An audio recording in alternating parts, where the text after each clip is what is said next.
Welcome back to the Speaking and Communicating podcast. I am your host, Roberta Ndlela. If you are looking to improve your communication skills, both professionally and personally, this is the podcast you should be tuning into. Communication and soft skills are crucial for your career growth and leadership development. And by the end of this episode, please log on to Apple and Spotify and leave us a rating and a review. Now let's get communicating with Joel Silverstone, my friend from long ago. Let's get communicating. I love that. Yes. Please make that the title of this episode. Let's get communicating. Let's get communicating. Oh, you can feel Joel's energy already, right? We were talking about before, we were talking about, songs from the 80s, that's all you listen to. That sounds like such a song from the 80s. Let's get communicating. Let's get communicating.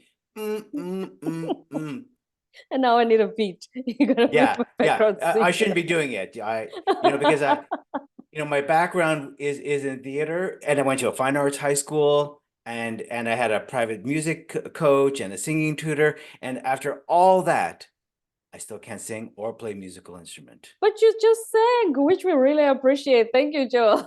No, I can sing. It doesn't mean I can sing well. Everybody can sing. And speaking of theater, you were a professional actor for a long time.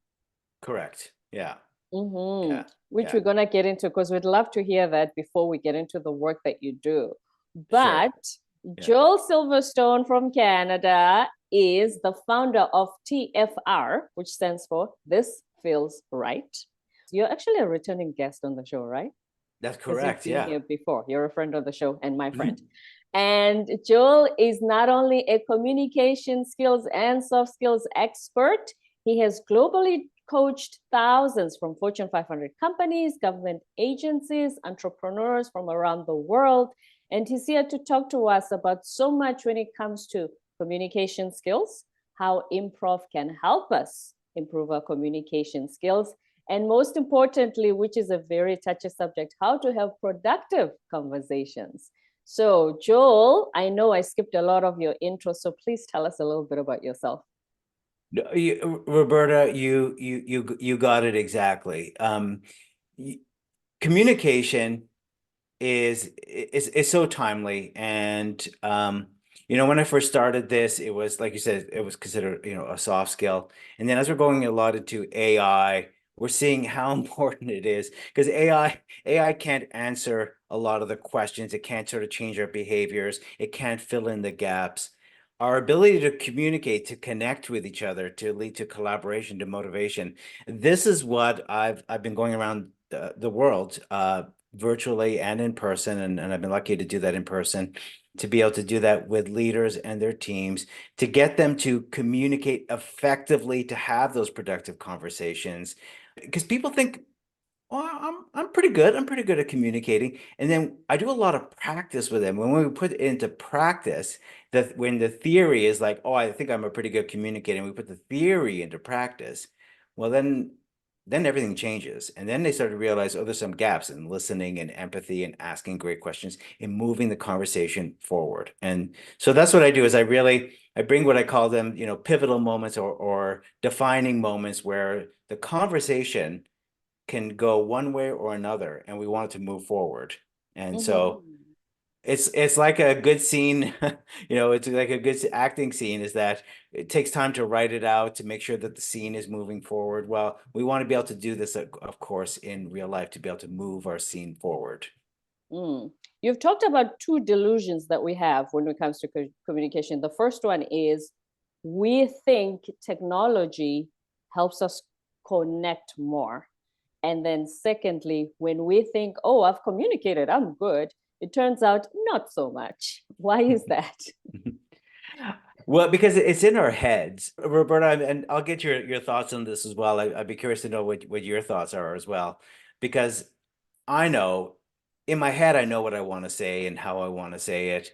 And then all of a sudden, when we're under the pressure, when our adrenaline is going, when we're, sort of call it the spotlight moment, everything we had in our head doesn't quite come out the way we had hoped, and our intentions is misled. And then we're kind of hoping the other person is don't you get what I mean? Didn't you understand what I meant?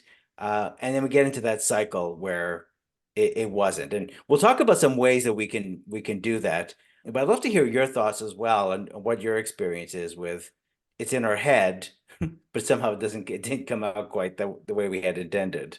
Right. Two scenarios for me come to mind. The first one is I'm Zulu by heritage. So, first and foremost, I speak Zulu. And even though I grew up speaking English, so I'm bilingual, there used to be times when I felt like if I said something in Zulu, it would land differently than now that I have to translate it in English for someone who's not Zulu speaking. Mm, But if I said it in Zulu to a Zulu speaker, it clicks completely. So that's the right. first one. And then the second one is I watch a lot of sitcoms. And I find that the joke, when you look back, the joke is usually one character would say something, and the joke is usually the thing that us, the general public, would have not interpreted the same way. Whether it's the irony, whether in the statement they answer something different. If I Yeah. say, this person is doing or this Joel is sitting on a bench or something, they would say something in response to that, not what I think in mind that that conversation should have gone a different direction. So I find that a lot of the time, some of that is because we think, oh, I've communicated very well. Joel understands exactly what I just said. But your Right. mind went in the direction of the sitcom writers. The unexpected.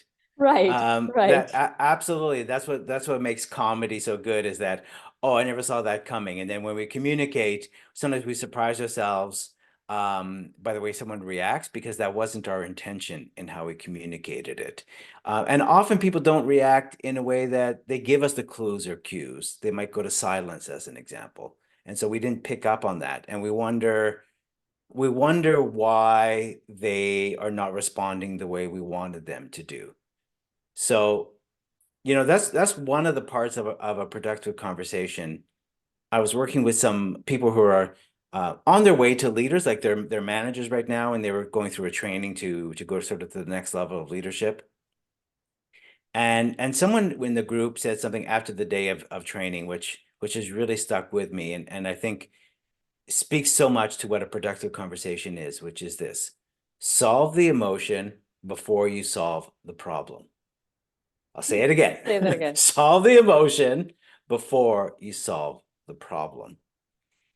Now I know, Roberta, you've got some thoughts on this as well, because solving the reason it came about was that the people I was working with are very analytical. And so we were doing some practices that day on people that they're dealing with or struggling with, and I would I'd put on sort of my acting hat and my coaching hat, and I'd say, well, let's practice that scenario. Let's bring it to life. And so it'd be example of like maybe a man, someone above them, a partner, let's say in the firm, or a director, and they weren't responding to the data or to the logic the way they had expected. And what was the aha for them why they were not responding? And they kept pushing their agenda. Why aren't you responding to this data?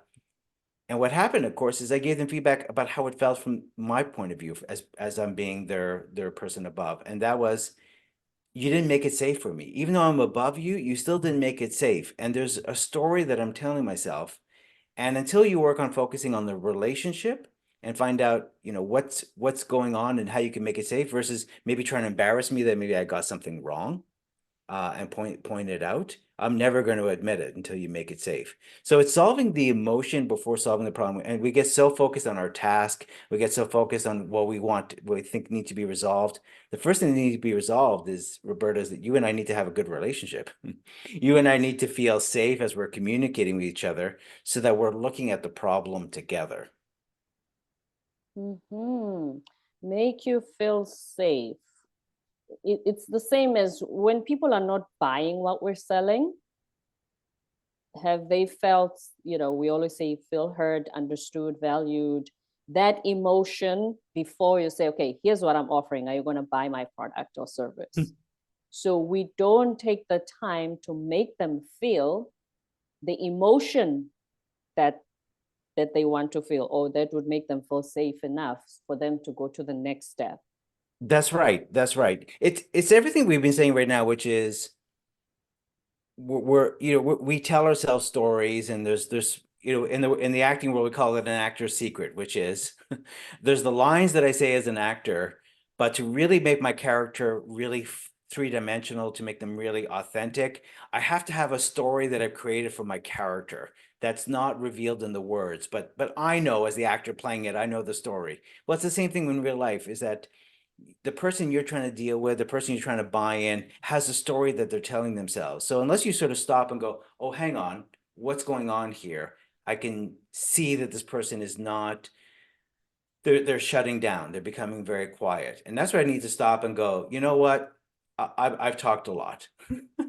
I can see that there's something about this that's not sitting right with you. I'd love to hear what your thoughts are on this, or how do you see this? Which then means you've listened enough and taken the time to notice that something is not right, instead of jumping into the assumption or conclusion of they're not interested or they're not cooperating, because we always bring that. Oh, why are you not cooperating, Joe? Why are you not doing what you're supposed to? Why are you not being accountable? Instead of finding out what the real problem is. Yeah, absolutely. I mean, have you yourself, seen that or felt that when you're in a conversation and either you needed to sort of stop and pause, or the other person needed to stop and pause? Have you seen that situation for yourself?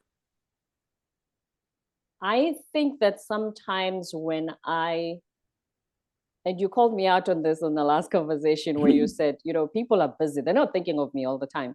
Not in a bad way, but in the sense of people are busy. And sometimes Yeah. you have to take the initiative to find out what's going on before making the assumption that they're not cooperating or they're not coming to the party. For instance, what we do is we don't ask the question like you've just explained to us.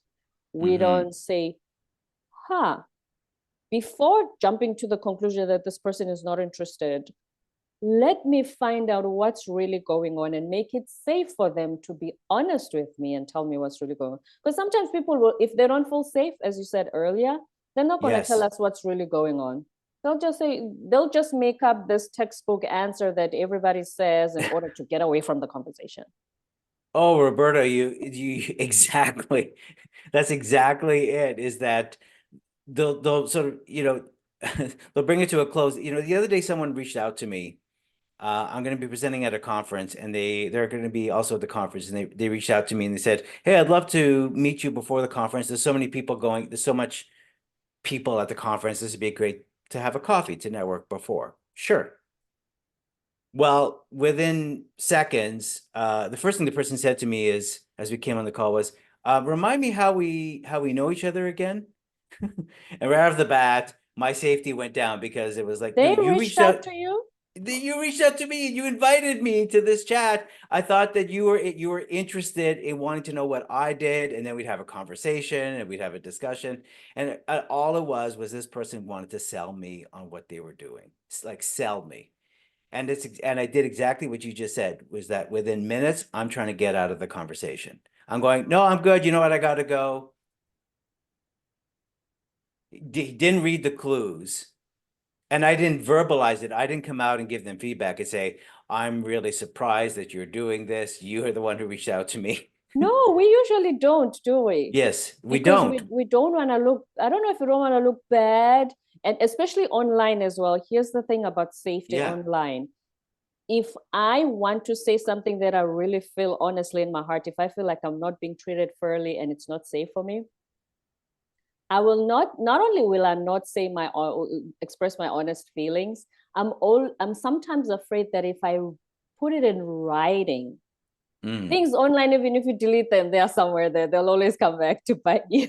So I don't feel safe putting it in writing. And in that scenario, for instance, if I were to say that and say, I'm so disappointed you wanted to sell me something. Because I don't know Yeah. how that person in future is going to use it against me. We've seen it play out. Absolutely, absolutely. It's one of those things where you just have to just sort of, let it go. And I'd have to because I'd have to make it safe to give them feedback about it. So if I see them at the conference, then I might say, hey, you might be wondering why I was so quick to get off the call. Yeah, when you had called me. He'll probably say, oh, have we met? But I'll say something along the lines of, I know it wasn't your intention. I know your intention was to actually network with me and have a conversation, and I could see that. I was taken aback when you hadn't given some thought, when there wasn't thought given to why we had met.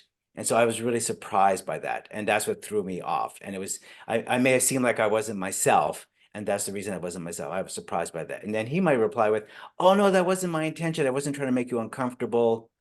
So the idea is, when we want to make it safe, is to actually say what we were thinking. What was the story? As you said, you don't want to put in writing, I was disappointed, because that's like saying I'm disappointed in you, and that's our parents saying, why I'm so disappointed in you. You could have been so much better. You could have been so much more. What happened? Parents did not do a very good job of making it safe for us, because they just sort of, they sort of point the finger and say, why Oh, is that? Jill, Why? shout out to Yeah, parents. They do the most yeah, difficult job in the world. absolutely, absolutely, absolutely. No, which is it. But yeah, here the safety of it, and also the relationship, as you said. Mm. Mm-hmm. Let me give you an example when it comes to the relationship. I have usually, when I finish recording, I connect with the person on their socials or their website and whatnot. I remember I had such a good relationship with one of my previous guests. We're good friends now because we connected on tennis. We are obsessed with watching. She knows I'm a Novak Djokovic fan, the works. Okay. And when I went to her website, I found something there that when you click, something goes wrong. Mm. And because of the relationship we have, I felt safe enough to not only tell her that, but in my mind, I want to make her look good online. Because somebody else is going to come and click who's not a good friend like hers and think, oh, Right. I'm not coming back to this website. I don't want that for her. So if we have a relationship, I also want to make you look good. I want what's best for you. I will feel safe enough to say, Joel, you know what? If you do this, this helps you, and people look at you this way. And that's how I see the safety factor as well. When because a lot of the time with the relationship building online, and I've experienced it every day. Mm. Somebody will find the podcast and say, I do SEO, your YouTube channel has no views and all that. Right. Sometimes they come that way. Sometimes they first say all the beautiful complimentary things about me to butter me up, and then boom, strike. Yeah. Yeah. You don't feel special. Is that what you're saying? Or I'm not knocking them for it's their yeah, business. I will never knock them for that. sure. But just being on the other side, if the third email exchange is, then I can just say that, oh, okay, this is where this was leading. We don't have any Yeah. formal relationship. But also, they're also trying to make a living. So I'm not knocking them for that. But just, They could do it better. I don't know if I have a formula. Just Yeah. it's an example of, we don't have a relationship. I don't feel safe enough to do this That's business. right. That's right. Yeah. I love your example with your guest that became a friend, that you wanted to give them an observation about their site. And I don't know if you remember what you said, but you said you said it a few times. Your intention was about, you wanted to make them look good. Yeah. That, if you go with that intention into a conversation, it right away takes away the unconscious intention, which is, I want to embarrass this person, or I want to make them feel small, or I want to send them a message, send them a lesson, such as, I'm disappointed in you. But the intention of, I want to make them look good, fuels your words, fuels your body language. And this leads us to another productive conversation tip, which is, your tone of voice should match your words. Your tone of voice should match your words. Now, I had a manager that I'll give you two managers, and it's this is the word. The word is that's great. That's all they had to say. That's great. One manager says it as though when they have like a hidden agenda behind it. Yeah, yeah, that's great. So I would do something. They go, yeah, yeah, that's great. And you could just hear that they didn't mean it. Yeah, yeah, that's great. And it's like They a want to but jump into the next thing and, into the next and thing. sort of like bury the previous thing, that's the one they say that's great too. That's right. So the tone doesn't match the words Mm. because it's you don't believe it. So they're saying, yeah, that's great. I don't believe it. The second manager, they would always go, oh, Joel, that's great. Use it. It's almost the same words. They use my name, but it's not the words that made the difference. It was the fact that their tone matched the words. So yeah, yeah, that's great. Versus, oh, Joel, that's great. Like they meant it, and they're present, and I believe them. Because I believe them, I feel safe with them. I trust them.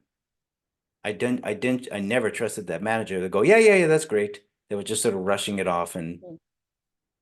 feeling like that's so important. Because we judge whether we're doing virtually or we're doing in person, we judge first by the body language and the tone of voice, more so than the words. That's why they say I think it's 7%. It's the verbal. It's Yeah, the words, because the we words yeah is only 7%. we Yeah. judge everything else that comes with the words, and that carries more impact than the words. Like you said, that's great, and then you move on. Versus, oh, Joe, the second manager actually sits in the moment of the greatness of the thing. Absolutely. That great observation. And this is why I called my company This Feels Right. Because we make our decisions first emotionally. Kind of goes back to solve the emotion before solving the problem. We make our decisions emotionally first. So as you and I are speaking, if you and I just met and you're looking at me and you're listening to me and you're watching me, the first thing you want to you're saying to yourself, Roberta, unconsciously is, does this feel right? Yes. And And that leads to that safety and everything that we've that's talked right. about that should be incorporated. Yes. That's right. Then we use the logic. Then we start hearing the words, and and then the logic substantiates it, and then we go, oh, okay, I think this is right. Yeah, yeah. So you And start with the feeling first, which that's is why you right. named the company. Speak to the feelings first. Speak to the emotions first, then speak to the logic. Especially, and I've coached so many salespeople. Salespeople go in with, you know, the client will give an objection like, oh, this isn't a good time, or we're dealing with a few things right now. And so many times the salesperson just bypasses that huge, and I'll call it a clue bird. You know, it's like the bird sitting on the tree going, clue, clue, clue. And the salesperson is missing that huge clue moment to build a relationship, deepen the connection, and speak to that emotion.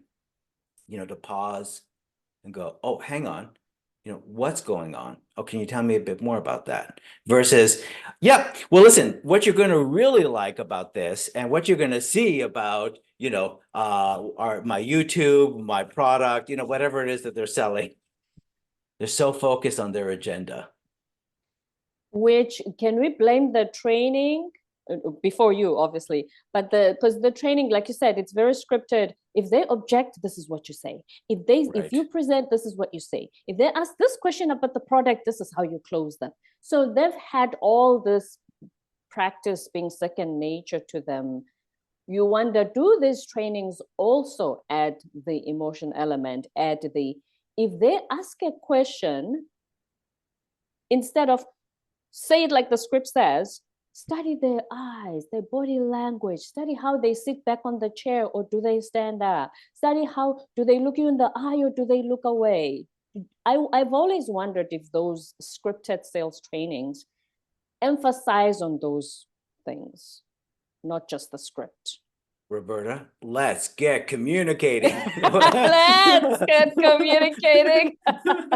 That was a great example. That was all the clue birds right there. And you're right, you know, the script is a big part of it.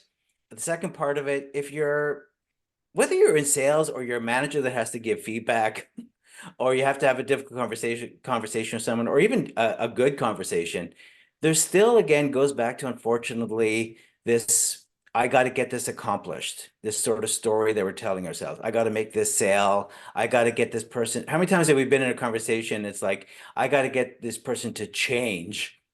I got to get them to stop doing a certain something. And that becomes our focus versus actually, as you just said, observing what is going on in front of you. Is it a time factor? Are we in a hurry like the? That's great, Manager Joe. Are we in a hurry? Is that why we don't take the time to look for those clues? I like that. We are in a hurry, and we think we don't have the time. We're afraid of going to the emotional part. We're afraid that if we open that, what are your thoughts? How do you see that? What are you thinking? We're afraid that if we open that box up, we'll never be able to close that box. And but then we spend so much time trying to push our agenda or push what we're trying to accomplish. It becomes counterproductive to what we're trying to do. I see you have a thought on this, and I'll say what this is, which is to respond and not to react. That's the third thing of productive conversations, which is to respond and not to react, which is to take that beat, that 1, 2, what do I see? Or even, how do I want to respond? How do I want to say this differently? What did the person just say? To sort of calm down the sort of nervous energy that feels like I have to get this done in a certain amount of time. Here's the reason, like I said, you were observing me and you realized that I had a thought about this. Emotions are very tricky. Actually, we always say emotions make humans tricky. And that's why we're afraid to open that can of worms with it. It's going to go the emotional rut. I mean, Joel, you're married, so you cannot relate. But as singles and dealing with the dating scene, things are usually well at first. Right. Just in general, because there's not a lot of emotional layer that's involved. You just go on dates, you do nice things, and everything is good. But as soon as something happens, somebody gets triggered emotionally, or both, Yes. or something requires vulnerability, we either gonna run scared, or the person, when we express our emotion, is gonna run scared. Yes. Emotions are a very scary animal for us. Oh, very scary. And communication, when Let's get emotions communicating. when emotions are involved, if you think emotions are it gets trickier. Yes. Yeah, emotions are a very tricky subject.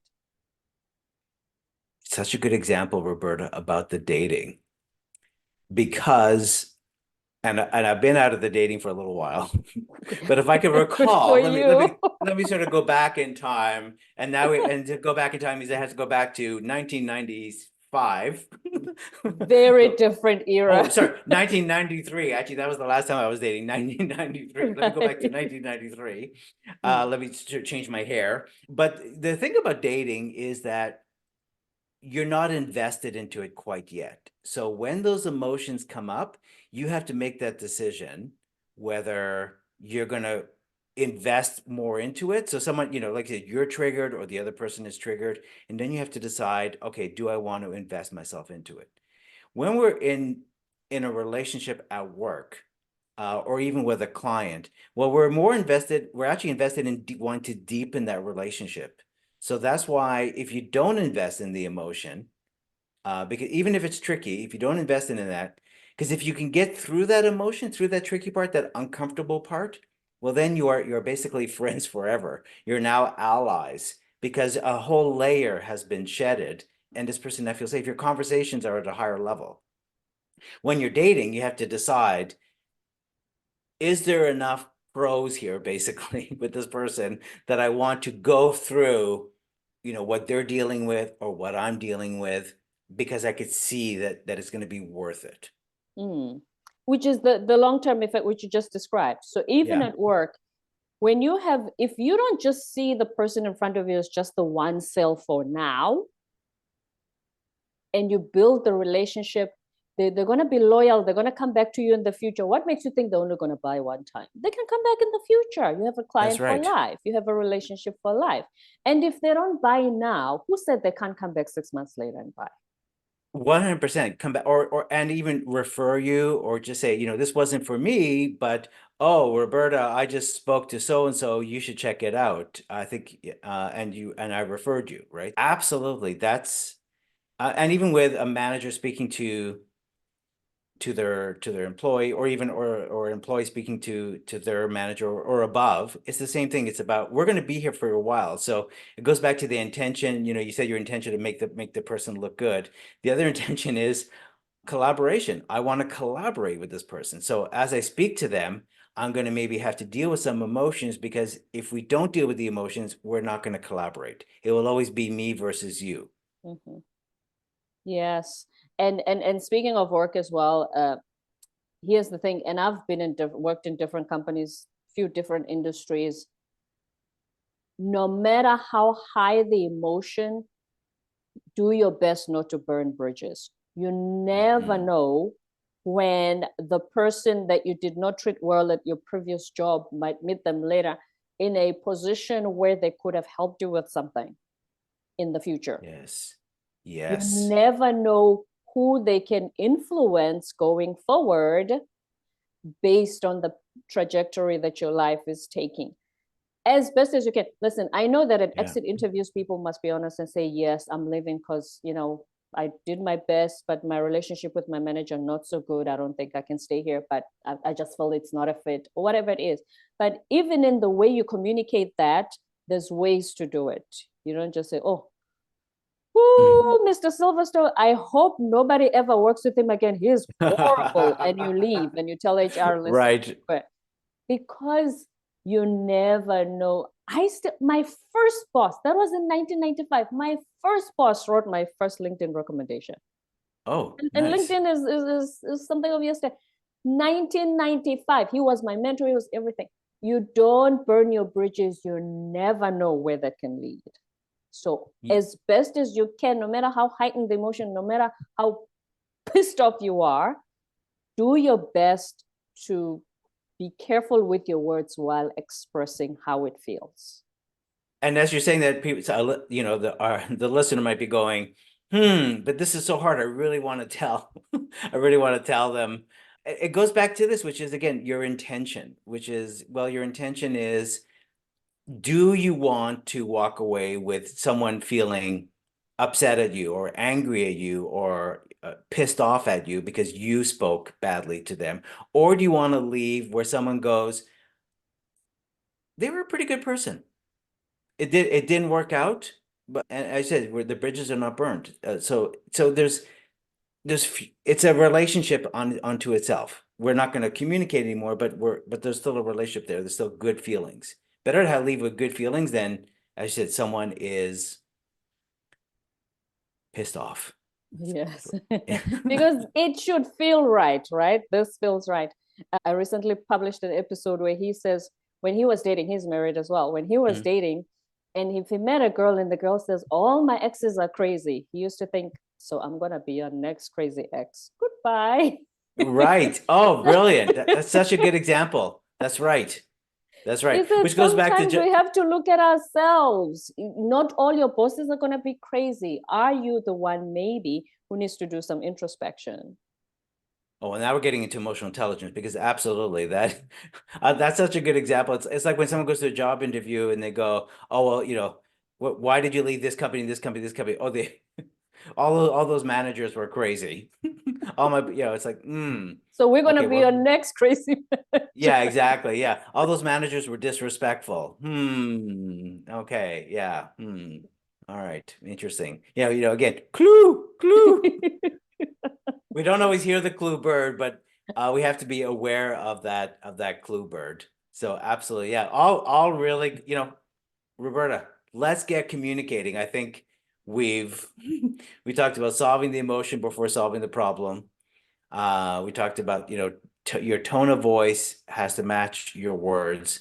And then we talked about to respond and not react. And all this boils down to the intention that you want. And I love your example. And it's also from the world of improvisation, by the way, which is always make the other person look good.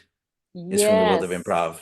I first heard that from you. Actually, remember the first time we had a podcast interview when you talked about your acting background? You said when you were in theater, that's exactly what they said. You make the Yeah, other actor look good. that's right. Because you're on stage and when we're having a conversation, it feels like it's just the two of us. But when you're on stage, whether you're doing film, television, or acting on stage, there's an audience watching. And if you are trying to hog the scene or you're trying to make the other actor not look good, it becomes obvious you're the one who looks petty. Same thing about as you leave where that exit interview, you're just gonna look petty. So if you are actually trying to make the other person look good, you're gonna look good. Like we say, you dig the hole for the other person, you get in it. That's right. Oh, you got some good sayings there. I look forward to your book, The Book of Sayings by Roberta. The book of sayings. Some I'll translate from Zulu proverbs because they're so good. Sometimes they don't land well in English when translated, but yes, sometimes yes. It's this thing of you think the other person is the one being embarrassed, but actually everyone is looking at you thinking, why are you acting like this? Why are you Yes. speaking this way to this other person? No matter Oh, how justified in your head you think you are at that time, but yes. you are the one in the spotlight at that moment. And this happens at all levels. I've worked with enough, C-suite, people who are those, CEOs, chief roles, basically, let's call Right. it. C-suite, yeah. And when they sort of talk about some of the conversations they have, and we, sort of coach, and I'll coach them on it, it's like they didn't quite realize that they were reacting and not responding, like that they were pushing their agenda, that they were, and this is not just talking to someone below them, but even talking to someone on the same level as them, because no one's really given them feedback about their communication style. And that's exactly what you're saying, which is they may not realize how they're coming across, but the people around them are, or even the person that's in front of them is seeing, is asking themselves the same question: why is this person acting that way? And that's something we need to ask ourselves too. And to go back to the very beginning of what we talked about, solve the emotion before solving the problem, is why is this person not talking? Why is this person being silent? Why does this person keep pushing the same topic over and over again? Oh, maybe I need to stop and listen. Which really helps, because when you listen, say for instance, in a cell, it will actually help you go in the direction of where this person is, and you can take them on the journey, on the next leg of the journey, and say, okay, oh, I hear you. And even though our product does this, now that you've told me that your main problem right now is this, how about we look at it this way? But you're not going to do that adjustment detour if you just script. Yes. Script, and li, li, see the clue bird. Yeah. Clue, see, or the cue. Or the cue. See that as a chance to pause. Because we were talking about, it's like rebooting your computer. Oh, like, yes, I needed to do that a few times today before we started recording. and it's every conversation you're having is an opportunity to adjust within the conversation. It doesn't have to go this path. So every conversation you have is your opportunity to make it a new conversation. So you can reboot in the middle of the conversation. It's not going well. I need to reboot. I need to just step back. We're not kind of listening to each other. So something's not working here. Because If we're we're both not pushing. knocking scripts. It's good to be prepared. If just like Yes. speaking, it's good to be prepared. No, be prepared. Come with your material, be prepared. But like you Yes. said, adjust and sit back and listen if things are not going in the direction of where the preparation was supposed to take you. You know, as you say that, I think about an example where I was training a sales team, and when you're training sales team, here's the script, here's the model that you're going to follow, here's the things that you have to do, here's the things you should say to a client, and then one person in the room, every time I sort of would bring up an example, one person would go, "Oh, I don't do that. This is what I do," and it'd be like opposite everything I said. And so I'm feeling, without saying anything, I'm feeling this pressure in front of the room because I'm supposed to be the expert guiding them on this. I'm feeling a bit embarrassed. I'm feeling like, oh, are people going to turn on me? And so at the lunch break, I go to the VP of sales, and to sort of, save myself, I go, "Hey, just to let you know," and I'll make up this person's name. Hey, just to let you know, Raul is not buying into the process today. And the VP says to me, "Oh, Raul, oh, that's our number one seller." And I'm like, "Oh." And actually, what I did was, that's where I did a course adjust, which is stop trying to make Raul into something Raul is not. It's not. It's okay. Whatever Raul's doing, It seems to it, be it working. seems to be working, and that's fine. So going back to the scripts, it's okay. Mm. And I guess Raul comes up as his authentic self, and that's what people connect with. Yeah, yeah. Raul was actually pretty pushy And it as a works for him. salesperson. Yeah, we'll call them them because, but it worked for them. They were pushy, and it was sort of counter to this whole thing I was talking about, building relationships in sales. But it worked for them because their personality went with it, and as you said, they were pretty authentic and genuine in how they were doing it. Their Right. intention, they didn't come across as an aggressive type of person, but they were professionally perseverant, I'll call them. New word, Yeah. professional perseverant, not aggressive. I like that. So, but this, back, so what this was about me was that I had to drop my script about how the day was going to unfold and what the training was going to be about, and start to accept them and invite them into the conversation, and maybe I could learn something from them as well, and the group can learn something from them as well, and then we can start to bring more balance into the room versus me trying to push these ideas and now sort of maybe pull more by inviting Raul into the conversation more. Mm.